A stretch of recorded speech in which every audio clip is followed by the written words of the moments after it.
kiri mondo kik wabed gi ywak. Wadhi Parliament Towers, Dom Towers, wadhi.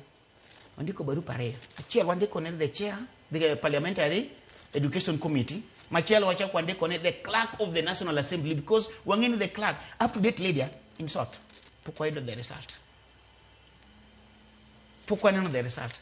Koro kwa kanyiru, time bende dhi. Nikech ng'eni wan bende watema sani, ema wadwa wateme kapok jodhi gine. Nikech ng'eni kwa yo skul ng'eni wadoke private cha. Private kidoke. Kachi ng'eni onge ng'ama gine. Kitu kata malise ko absent. Samoro ng'ato nyalo penjore ni to ka in gi tich private imanyo mar public nango. Diponi mar public ber moloyo mar private. Ng'ato penjo kamano nikech wacho ni at least iwacho ni ne in school. Lida waduoki. Ber. Moloyo. Awacho ni ber, question no ber. Lydia. Okwadagi. Kenya ka nyalo bedo ni nitie problem mag tije okwan kendwa mwaywaki. All sectors ywak okwan kendwa. But see the one with private, this government is not caring for the teachers. Ingeni gikoni nyithindo mopuonjogo, Lydia. Nyithindo gikoni mag serikal.